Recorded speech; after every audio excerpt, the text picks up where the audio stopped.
सर्वे भवन्तु सुखिनः, सर्वे सन्तु निरामया, सर्वे भद्राणि पश्यन्तु, माँ कश्चित् दुख भाग भवे। अर्थात सभी सुखी रहे, सभी निरोग रहे, सबका कल्याण हो एवं किसी भी प्राणी को दुख ना पहुंचे। नमस्कार, आप देख रहे हैं नमस्ते हिमाचल। मैं प्रिया और मेरा नाम है मेघा शर्मा। दर्शकों, आज के कार्यक्रम में हमारे 3 सेगमेंट रहने वाले हैं, तो आइए बात करते हैं हमारे पहले सेगमेंट पे। जी हाँ दर्शकों, आज हमारे 3 सेगमेंट रहने जा रहे हैं। पहला सेगमेंट है योग। योग शब्द अपने आप में ही एक पूर्ण विज्ञान के समान है, जो हमारे शरीर, मन और आत्मा को एकजुट करने का मादा रखता है। दर्शकों, भाग दौड़ भरी जिंदगी में योग बहुत महत्वपूर्ण है। आज के समय में व्यक्ति मन को शांत और शरीर को स्वस्थ बनाने के लिए योग करता है, और आप सभी को पता है योग हमारे लिए कितना जरूरी है। और सुबह का समय है, आप सभी भी हमारे साथ योग कर सकते हैं। और दर्शकों, रोटी कपड़ा मकान के बाद आज योग ने अहम स्थान बना दिया है। यदि हम स्वस्थ नहीं होंगे तो किसी भी सुख और सुविधा का लाभ नहीं उठा सकते। बिल्कुल प्रिया, और आज हमारे साथ योगा इंस्ट्रक्टर भी मौजूद है। प्रिया, मैं चाहती हूँ आप हमारे दर्शकों को उनका जरा तारुफ करवाएं। जी बिल्कुल, आज हमारे साथ स्टूडियो में मौजूद है इंस्ट्रक्टर निकेतन जी, जो कि हमें योग के बारे में बताएंगे, साथ ही हमें योग के लाभ के बारे में बताएंगे, अभ्यास करके बताएंगे हमें। और दर्शकों, यदि आप भी स्वस्थ और सुखी रहना चाहते हैं तो हमारे साथ आज का अभ्यास कर सकते हैं। निकेतन, आपका हमारे स्टूडियो में बहुत बहुत स्वागत है, अभिनंदन। बहुत बहुत धन्यवाद प्रिया जी। जी, आज हमारा इस विशेष प्रोग्राम में आप सभी का स्वागत है। आज हम व्यायाम की श्रृंखला में आप सभी के लिए लेके आए हैं सूर्य नमस्कार, जो कि व्यायाम की श्रृंखला में सबसे ज्यादा उत्कृष्ट और प्रभावशाली व्यायाम है। जी, और इसके साथ साथ ही हम आपको बताएंगे भी और प्रदर्शन भी करके दिखाएंगे, तो हमारे साथ जुड़े रहिए। जी हाँ निकेतन, तो सबसे पहले हम चाहते हैं आप हमारे दर्शकों को बताएं कि योग का उपयुक्त समय कौन सा रहता है। जी, अगर हम व्यायाम की बात करें तो योग में सबसे उपयुक्त समय है प्रातःकालीन समय। प्रातः काल उठ करके नित्य कर्म करके आप निवृत्त हो जाइए और उसके बाद व्यायाम के लिए आप बिल्कुल तैयार हैं। जी, आपने बताया कि लाभ और बहुत सारे लाभ है योगा के, और मॉर्निंग का टाइम सबसे सही समय है योग करने का। निकेतन, अगर हम बात करें सूक्ष्म व्यायाम की, क्योंकि हमने बहुत सुना है कि योग में सूक्ष्म व्यायाम का बहुत महत्व है, तो थोड़ा सा हमें बताइए सूक्ष्म व्यायाम के बारे में कि क्यों करना चाहिए और कब करना चाहिए। क्या आसन से पहले करना चाहिए या सूक्ष्म व्यायाम प्राणायाम से पहले करना चाहिए? बताइए कुछ इस बारे में। व्यायाम की जहां तक हम बात करें तो सबसे पहले सूक्ष्म व्यायाम ही सबसे उपयुक्त रहते हैं। जी, सूक्ष्म व्यायाम जो हमारा वर्कआउट है उससे पहले का एक प्रिपरेशन है बॉडी को तैयार करने के लिए, बॉडी को वार्म करने के लिए, गर्म करने के लिए, जिससे कि हमारे जितने भी शरीर के जोड़ है, मांसपेशियां हैं, वो सभी एडवांस वर्क करने के लिए तैयार हो जाते हैं। जी, तो इसकी बहुत ज्यादा प्रभावशाली होते हैं और बहुत ज्यादा उपयोगिता है सूक्ष्म व्यायाम की। जी, तो बताइए निकेतन, कुछ सूक्ष्म व्यायाम क्रियाएं बताइए हमें कि किस तरह करना है। और हमारे जो दर्शक है, अगर आप भी हमें देख रहे हैं तो मेघा बताइए कि हमें योग कितना जरूरी है। बिल्कुल, आज के समय में योग की जो महत्ता है वो किसी से छिपी नहीं है। तो शुरू करते हैं सूक्ष्म व्यायाम से। निकेतन, सूक्ष्म व्यायाम के लिए सबसे पहले अपने स्थान पर खड़े हो जाइए, हाथों को कमर पर रखिए, और सबसे पहले गर्दन के लिए, क्योंकि हमारा जितना भी पूरा शरीर है मस्तिष्क से जुड़ा है गर्दन के जरिए से, पूरी मांसपेशियां, पूरी जितनी भी वेन्स है, नसें, नाड़ियां पूरी यहीं से होकर के जाती है, तो इसका सबसे ज्यादा स्वस्थ होना सबसे ज्यादा महत्वपूर्ण है। तो इसे स्वस्थ रखने के लिए सबसे पहले हम सांस लेंगे, श्वास को छोड़िए। दर्शकों, आप देख सकते हैं और साथ ही साथ आप अभ्यास भी कर सकते हैं कि किस तरह हमें सांस लेनी है और किस तरह हमें सांस छोड़नी है। सामान्य स्थिति में आ जाइए। अब सर्वप्रथम अपने सिर को ऊपर की तरफ स्ट्रेच करिए, श्वास लेते हुए मध्य में, श्वास छोड़ते हुए नीचे की तरफ। जी, पहला अभ्यास। दूसरे अभ्यास में हम साइड बाय साइड इसको बेंड करेंगे। तो जी, श्वास ली। जी निकेतन, श्वास छोड़ी। और मेघा देखिए, सांस का बहुत महत्व है योग में, जैसा कि हमारे इंस्ट्रक्टर साथ ही में कर रहे हैं, योग के अभ्यास कर रहे हैं, सूक्ष्म व्यायाम कर रहे हैं और साथ ही में हमें बता रहे हैं कि सांस का कितना महत्व है योग में। बिल्कुल जी। यहाँ पे ध्यान रखने वाली बात यह है कि जब भी आप सामान्य स्थिति में आ रहे हैं तो श्वास लेनी है, और जब भी आप बेंड कर रहे हैं साइड में तो श्वास को छोड़ना है।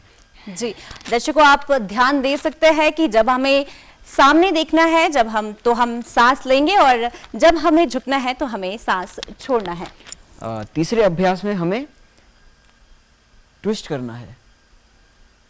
देखिए मेघा, कितना आसान तरीका है हमें स्वस्थ रहने के लिए, और सूक्ष्म व्यायाम, जैसा कि निकेतन ने हमें बताया कि सूक्ष्म व्यायाम कितने जरूरी है हमारे लिए। बिल्कुल जी प्रिया, हम सांस तो लेते ही है, लेकिन कभी हम उन सांसों पे ध्यान केंद्रित नहीं करते। बिल्कुल। सांसों का इतना ज्यादा महत्व है कि कहते हैं कि अगर आपने सांसों को केंद्रित किया, उस पर ध्यान लगाया, तो अपने मन को भी केंद्रित कर सकते हैं। बिल्कुल बिल्कुल सर, मेघा आप कह रहे हैं, क्योंकि जब कहते भी है कि सांस जब विचलित होते हैं तो कहीं ना कहीं मन भी अशांत होता है, और जब सांसें शांत होती हैं तो कहीं ना कहीं मन भी स्थिर हो जाता है। बिल्कुल प्रिया। जी। और आप निकेतन क्या बताने वाले हैं, दूसरा सूक्ष्म व्यायाम क्या रहने वाला है? इसके बाद हम करेंगे स्कंद संचालन, क्योंकि इसके बाद हमारा जितना वक्षस्थल का जितना भी हमारा शरीर है वो हमारे स्कंद संचालन से शुद्ध हो जाएगा, परिमार्जित हो जाएगा। तो स्कंद संचालन के लिए सबसे पहले अपने हाथों को इस तरह से कुछ कंधे पर रख दीजिए। आपके जो कोहनियां है बाहर की तरफ बिल्कुल सीधी होनी चाहिए, और श्वास भरते हुए सामने की तरफ कोहनियां मिलाते हुए हाथों को ऊपर उठाइए, और पीछे ले जाते हुए हाथों को आप कंधे के पीछे मिला सकते हो, और बिल्कुल स्ट्रेच करते हुए श्वास छोड़ते हुए नीचे की तरफ, श्वास लेते हुए ऊपर। दर्शकों, बार बार हमें सांसों पर ध्यान देने के लिए कहा जा रहा है। यदि आप जग गए हैं तो प्लीज आप भी अभ्यास करना शुरू कर दीजिए, क्योंकि यदि आप चाहते हैं आप स्वस्थ रहे और सुखी रहे तो योग का अभ्यास जरूर करें। और इसी के साथ हम इसको उल्टी दिशा में भी अभ्यास कर सकते हैं। इसे शोल्डर रोटेशन ही कहते हैं, क्योंकि स्कंद संचालन जिसकी इन्होंने बात की है, ये हमारी बहुत सारी बीमारियां भी दूर करता है, स्टिफनेस भी दूर होती है इससे बॉडी की। जी बिल्कुल। और इसके बाद अगर हम अभ्यास की बात करें तो मणिबंध शक्ति विकास क्रिया, मणिबंध जो हमारा है वो कलाई का जो हमारा जॉइंट है, हमारा जोड़ है, उसे कहा जाता है। जी। तो इसके लिए सबसे पहले अपने अंगूठों को अंदर की तरफ और इस तरह से मुट्ठी बना करके कस लीजिए, और उसके बाद घड़ी के सुई की दिशा में हथेलियों को घुमा स्टार्ट करिए। जी। इसमें श्वास का कोई रेस्ट्रिक्शन नहीं है। जी। देखिए कितने आसान व्यायाम है, और इससे हम स्वस्थ रह सकते हैं, सुखी रह सकते हैं। और दर्शकों, ये अभ्यास तभी कारगर होगा, तभी हमें स्वस्थ और सुखी बना सकता है यदि अभ्यास आप रोज करते हैं।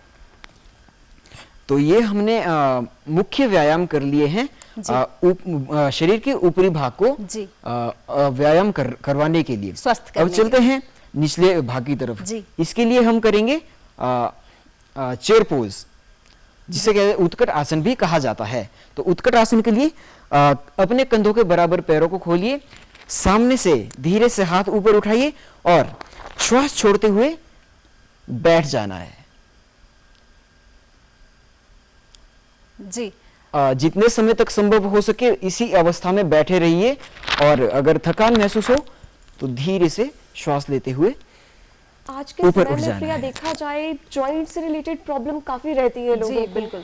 और इस तरह की अगर आसन किए जाए, सूक्ष्म व्यायाम भी अगर करता है इंसान, तो इन सारी बीमारियों से वो छुटकारा पा सकता है। बिल्कुल मेघा, और उत्कट आसन आपने बहुत अच्छा बताया। और आप बताइए इसके लाभ क्या है निकेतन? क्यों यदि कोई व्यक्ति बहुत ज्यादा बीमार है और उसे जोड़ों में दर्द है, क्या वो भी उत्कट आसन कर सकता है?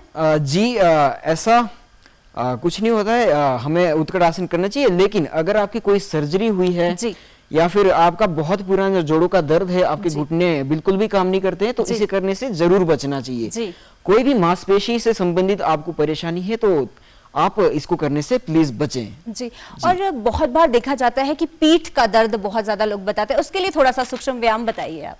अब पीठ के दर्द के लिए हम सामान्य तौर पर आप ऐसे पैरों को मिला सकते हैं, कमर पे हाथ रखिए, आप अंगूठों को पीछे अपने पेल्विक जो हमारी बोन होती है, हड्डी होती है, उस पर रख सकते हैं, या फिर हाथों को पूरी हथेलियां पीठ के पृष्ठ भाग पे रख सकते हैं और धीरे से हल्के से जितना संभव हो सके पीछे झुकिए। इसमें सांसों का बहुत ज्यादा ध्यान रखना होता है। श्वास अंदर लीजिए और जितना संभव हो सकता है पीछे की तरफ झुकिए, धीरे धीरे आराम आराम से।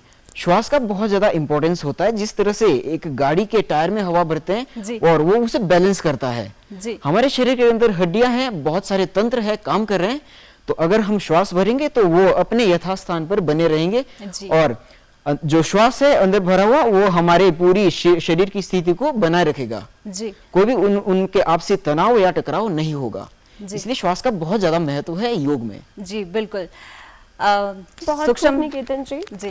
और प्रिया, हम देखते हैं योगाभ्यास जो है वो सभी के लिए बहुत ज्यादा जरूरी है, पर जैसे निकेतन ने बताया कि कुछ सावधानियां बरतना बहुत जरूरी है। अगर किसी की सर्जरी हुई हो या प्रेग्नेंट कोई लेडी हो तो एक इंस्ट्रक्टर की देखरेख में योगाभ्यास जरूर किया जाना चाहिए। जी दर्शकों, आप ये सब ध्यान रख सकते हैं कि किस समय हमें योग नहीं करना। जब आपकी सर्जरी हुई है तो आप योग ना करें, बट थोड़े थोड़े सूक्ष्म व्यायाम आप जो कि बताया गया है आपको, जो आप शोल्डर रोटेशन आप कर सकते हैं। यदि आपको लोअर प्रॉब्लम है तो आप उत्कट आसन ना करें। तो इसके बाद हम बात करेंगे आसनों की और पूछेंगे हमारे इंस्ट्रक्टर से कि कौन से आसन हमारी बॉडी को फ्लेक्सिबल बना सकते हैं, हमारी सारी बीमारियों को दूर कर सकते हैं। ऐसे कौन से आसन हैं? तो बताइए निकेतन, कौन से आसन हैं ऐसे, और जो हमारे दर्शक हैं वो हमें देख रहे हैं और साथ ही साथ अभ्यास भी जरूर कर रहे होंगे। जी।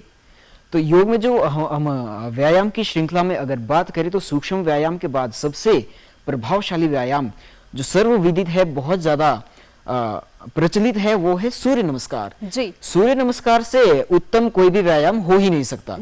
सूर्य नमस्कार एक कॉम्बिनेशन है 12 आसनों का। जी, थोड़ा सा आप बताइए निकेतन, सूर्य नमस्कार करके हमें हमारे दर्शकों को बताइए कि कैसे सूर्य नमस्कार करने के लिए हम 12 आसन यहाँ पे परफॉर्म करेंगे। तो उसके लिए सर्वप्रथम अपने दोनों पैरों को मिला करके बॉडी को बिल्कुल सीधा तान करके वक्षस्थल को आगे की तरफ तान करके सीधे खड़े हो जाइए।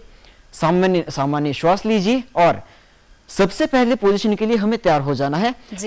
सामने से या साइड से हाथों को सीधा ऊपर उठाते हुए प्रणाम अवस्था, कोहनियां मिलाते हुए वक्षस्थल के सामने हमें प्रणाम कर लेना है। ये होगी आपकी प्रथम अवस्था, प्रणाम अवस्था। दूसरी अवस्था के लिए श्वास लीजिए और हाथों को बिल्कुल सामने की तरफ मिला करके ऊपर उठाइए और जितना संभव हो सके साथ ही साथ ये अभ्यास कर सकते हैं और अपने जीवन को सुखी और स्वस्थ बना सकते हैं। जितना संभव हो सकता है पीछे की तरफ झुक जाना है। इसके लिए ध्यान रखना है कि हमारी बॉडी दो जगह से पीछे की तरफ मुड़ती है। एक तो हमारे शरीर का जो बिल्कुल वक्ष के पीछे का स्थान है, अपर बॉडी से कहा जाता है, वहां से हम पीछे मुड़ सकते हैं। और दूसरा हमारा जो शरीर का हिस्सा रहता है वो है बिल्कुल लोअर बॉडी, जो हमारी मेरुदंड है उसका बिल्कुल निचला भाग, वहां से हमारी बॉडी मुड़ सकती है।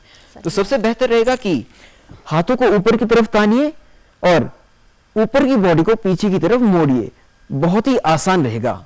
तीसरे अभ्यास के लिए हमें सामान्य स्थिति में आ जाना है और लिए हुए श्वास को धीरे से छोड़ते हुए सामने की तरफ झुक जाना है।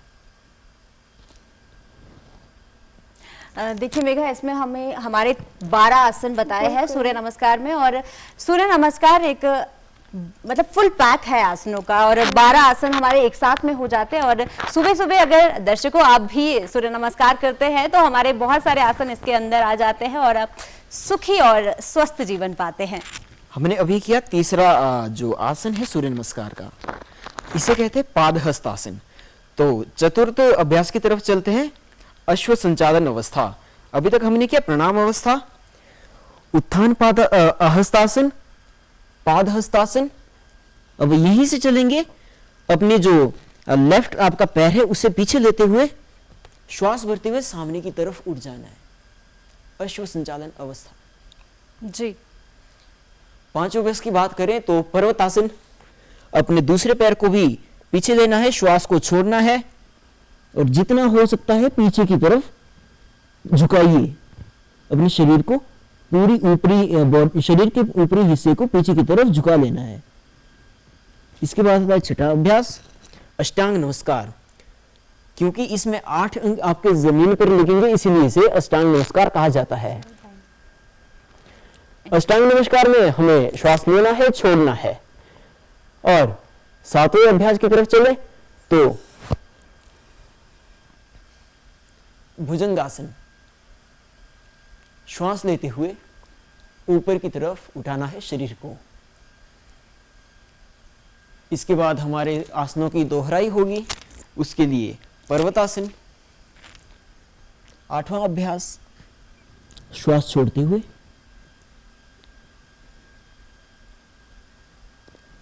9वें अभ्यास की अगर हम बात करें तो अश्व संचालन अवस्था, श्वास लेते हुए ऊपर की तरफ उठ जाना है।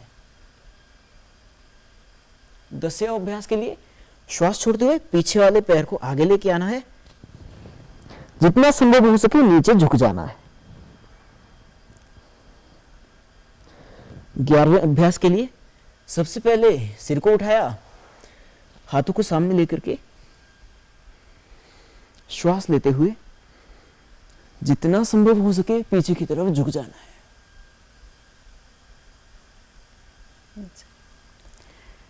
और अंतिम अवस्था प्रणाम अवस्था।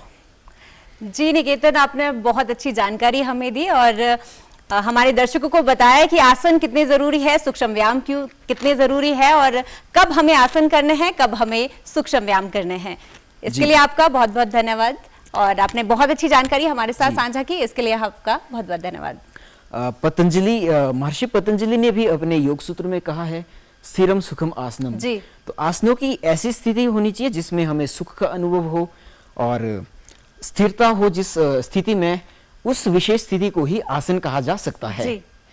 तो स्थिरता और सुखपूर्वक करने के लिए श्वास पर ध्यान होना बहुत ज्यादा जरूरी है। जी। अगर श्वास का पूरा ध्यान रखिए, पूरी पालना करें अगर श्वास की, श्वास से संबंधित जितने भी विचार है, तो आपका आसन बहुत ज्यादा सुदृढ़ होगा, उसमें बहुत ज्यादा स्थिरता होगी। जी निकेतन, आपका बहुत बहुत धन्यवाद। निकेतन, आपका बहुत बहुत धन्यवाद। जी। तो दर्शकों, हमारे जैसा कि हमने बताया था कि हमारे 3 सेगमेंट रहने वाले हैं, तो चलिए बात करते हैं हमारे नेक्स्ट सेगमेंट की। तो बताइए मेघा, नेक्स्ट सेगमेंट क्या रहने वाला है हमारा? जी हाँ दर्शकों, हमारा जो दूसरा सेगमेंट रहने जा रहा है वो है संगीत। संगीत हमारे कानों को तो मधुर लगता ही है, लेकिन योग की तरह ही एक अच्छा संगीत हमारे स्ट्रेस लेवल को कम करता है, नेगेटिव थॉट्स को दूर करता है और संगीत भावों को व्यक्त करने का सबसे उम्दा जरिया है। जहाँ पर शब्द असफल होते हैं वहाँ पर संगीत बोलता है। तो दर्शकों, लेके चलते हैं आपको आज कांगड़ा की तरफ और सुनाते हैं एक संगीत जिसके बोल है मिंजो हो गया तेरे नाल प्यार फौजी मुंडिया।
सतांदी हर पल चेते आउंदी, हर पल चेते आउंदी, तेरी सूरत प्यारी प्यारी हर पल नजरी आउंदी, तेरे ਵੇ ਮਿਲਣੇ ਜੋ ਦਿਲ ਬੇਕਰਾਰ ਹੋ ਬਾਂਕੀ ਕੁੜੀਏ ਉਹ ਮੈਂ ਵੀ ਕਰਦਾ ਤੇਰੇ ਨਾਲ ਪਿਆਰ ਹੋ ਬਾਂਕੀ ਕੁੜੀਏ।